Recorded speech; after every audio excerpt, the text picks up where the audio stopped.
is likely to turn to aggression.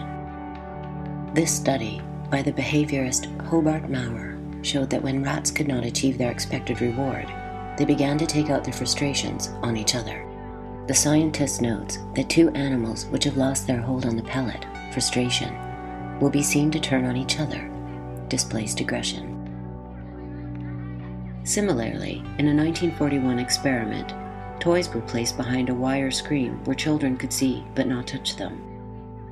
When they eventually gained access to the toys, their play became considerably more destructive. On the one hand, human beings are not rats. Armed with the necessary information, we can come to a logical conclusion about who is to blame for our frustrations in life. Rightly or wrongly, we often point the finger squarely back at ourselves. Yet in the hands of politicians and demagogues, frustration aggression can be a potent tool in deflecting anger onto scapegoats. They want to throw white children and colored children into the melting pot of integration, out of which will come a conglomerated, mulatto, mongrel class of people. We are the Ku Klux Klan. We hate niggers, we hate Jews, we hate faggots, and we hate spicks. We kill the faggots, we kill the lesbians. I said, God damn it, we kill them all. Why kill the elder crackers, the old crepit crackers in South Africa? How in the hell you think they got old? They got old oppressing and killing black people. I'm not going to discuss it. If he says murder gets murdered, if a murderer gets murdered or slain, capital punishment, that's fine with me. Line them up and we'll clean up our nation overnight. Start with the abortionists. Might as well get rid of a few of those beasts. I'm so sick of them! I'm so sick of the brainwashing about Islam and Muslims and the Quran. Shove it! Shove it all! I'm sick of it! Take the music off. These throwbacks think they're better than you underneath it all, and 90% of them are on welfare. Speak it out at the supermarket. Tell them what you think of Islam. Tell them what you think of Muslims. We're talking about illegal immigration. So now, in addition to venereal disease and the other leading exports of Mexico, women with mustaches and VD, now we have swine flu. And when you scoop up some of the world's lowest of primitives in poor Mexico and drop it down in the middle of the United States, poor, without skills, without language, not sure our culture, not sure our hygiene, haven't been vaccinated, look at all the things we take for granted. It's millions of leeches from a primitive country come here to leech off you. I don't know what happened tonight, and I don't know why. Also, the gay agenda and Harry Potter. Professors, the 101 most dangerous academics in America, and that's just a short list of the 40,000 of them. They're like termites that have worked into the woodwork of our academic society, and it's appalling. Scapegoating, and the hope is that by deflecting the anger of people, which might be directed against the system itself, deflecting the anger against these other people, the system would save itself. In the South, the black people became scapegoats, and you directed the anger of white people. Poor white people in the South were the people who joined the Ku Klux Klan. These poor white people might have rebelled against the governments of the South and against the national government, but no, they were told that black people were the source of their problem.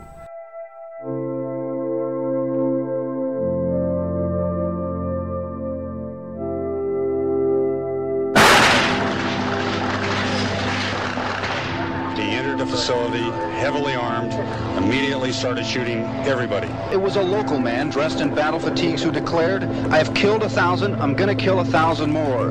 41-year-old James Huberty reportedly walked into the restaurant carrying a semi-automatic rifle and 2 other weapons, enough ammunition to last 2 hours. Witnesses inside said he fired wildly into the unsuspecting crowd gathered for a quick evening meal. He fired through windows, hitting people in the street. He fired at men, women, children, and babies. bullets fly, leaving a local family scared to be in their own home. Tonight, investigators say hate was driving the man who pulled the trigger. Deputies say last month someone opened fire on the Hashims because they're Muslim. I need to know who hates us that much, who wants us to die. Authorities in California are urging Jewish schools and temples to stay alert following a shooting at a synagogue in L.A. The attack happened in the same area of Bushwick where another Hispanic immigrant was killed. Vera left a food pantry here at his church in Lower Manhattan, carrying his groceries. He biked across the Williamsburg Bridge and into Bushwick, where police say he was allegedly struck in the head, then thrown off his bike as 3 black males yelled anti-Mexican slurs. On the left-hand side of your screen, you can see the 2 attackers shove and punch Jack Price, the openly gay victim, now in a medically induced coma. The attack accelerates, with both suspects flailing their arms at the helpless 49-year-old. There was utter pandemonium outside the university building as ambulances carted away the injured. Police have now confirmed 14 students dead, all women. Another dozen people were hurt, caught in a rampage that witnesses called a human hunt, with the gunman yelling, "I want women." There's an interesting perspective that comes out of many studies in psychiatric anthropology, which suggests that mental illness is not just a standardized, invariant thing like diabetes, for example. Diabetes is always the same wherever you are in the world, but mental illness seems to take different forms. Once a person takes leave of reality, once a person abandons the ship of fools, the form that the psychosis takes is often dictated or at least shaped by the dominant culture. Thus, for example, in traditional Ojibwe society, where there was a belief that once a person went insane, this is the Wendigo psychosis, that he or she might eat human flesh. And thus a proportion of people who, feeling that they've left reality, no longer feeling control, begin to act out the particular form of psychosis that their culture is aware of. Multiple murderers tend to differ from the conventional single murderers. The ordinary murderer is very uniform everywhere in the industrial world. He's very much a bottom of the working class figure. He's addicted to drugs or alcohol. He has no education or professional qualifications. This is the sort of person who, in a fit of rage, kills a friend or a lover. Multiple murders are a little different. They tend to be more edging towards the middle class in their origins and in their aspirations. And a part of their agenda, of their motivation, is that they devoutly wish to join a higher class but come to feel excluded. In the case of James Huberty, the mass murderer who killed more than a dozen people in that long siege at the McDonald's in San Diego, Huberty used to stare from his apartment across the street at McDonald's, which was filled with Mexican immigrants who were seizing control of this fundamental institution, he thought, of American society, who were able to go there and afford to eat when he couldn't. I tried to argue in a succession of books that these kinds of killers, while their acts are deranged and insane, what they themselves are not necessarily so. Rather, they are alienated individuals who wish to end their life in a way that allows them to release their grudge against society for their perceived exclusions. Multiple killers may be statistically rare, but I've tried to argue that they represent central cultural themes. They embody many of the main ideas in their culture. Not only the glorification of violence and manly vengeance, but worldly success and worldly ambition, which they feel they've been foiled in. So they're a prime embodiment of their civilization, not a twisted derangement of it. I've also tried to argue that this fundamentally rebellious rather than revolutionary cast to what they're doing, these ghastly killings they perpetrate, are relatively ignored by government institutions charged with regulating society. They typically pay much more attention to real political dangers and spend much less time and energy and money monitoring this small group of killers.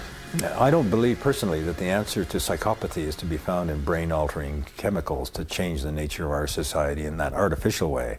I think what we ought to start doing is teaching people about the dignity and value and the sacredness of human life, and teaching people how to behave towards one another. The important thing to understand, however, is while it's interesting to look into the nature of modern society and see its fissures and fractures and stresses through multiple murderers, it should not be considered that these are the primary killers. Governments and politicians are the main killers.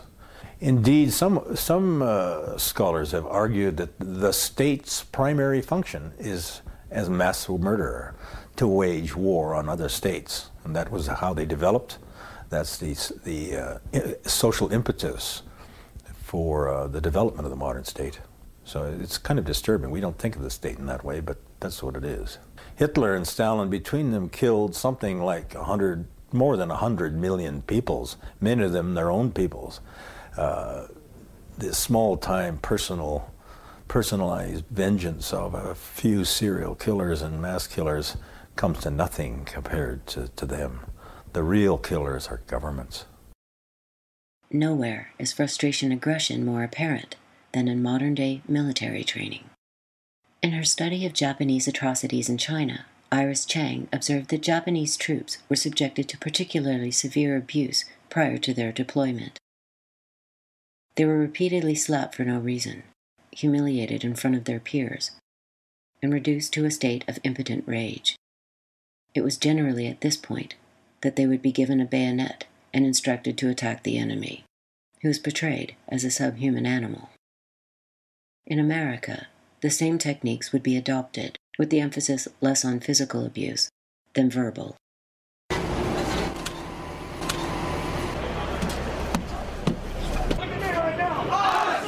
You respond with aye, aye, sir. Do you understand? Yes, sir. Get off my bus right now. Yes, sir. Hurry up! I don't want to let's go. Hurry up! They're scared. That's pretty much what it boils down to. You have a recruit that has no idea what the Marine Corps is about. Slow and slower. Let's go. Hurry up. Go back.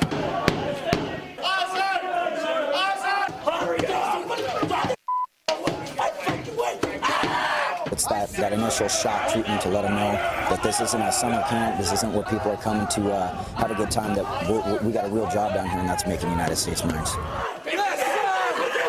My family was poor. I mean, we used to live on dirt roads, and we used to wear sandals most of the time, or we're humble, we used to probably wash our same clothes 2 or 3 times a week, because that's basically pretty much what we had. I wanted people to see that this is where I come from, and look at me now, I'm a Marine. I come from the poor side of town, so anybody else could make it as well. Some type of motivation for my little brothers and my little cousins, something they could look forward to. Light them all up. 202 traffic, 260. Come on, fire! Hey, Roger. Keep shoot. Keep shoot. Bushmaster 2-6. Damage, Kyle. All right. I hit him by head. All right, you're clear. All right, I'm just trying to find targets again. Frustration aggression is one of the most effective ways of managing a population. By directing a person's rage against selected minorities or outside enemies, the true cause of an individual's frustration can be effectively diverted. Yet in many ways, the theory is a symptom of something deeper. In order to engender real hatred against a particular group, that group must first be feared. And it is in the realm of fear that behaviorism made its most disturbing contribution.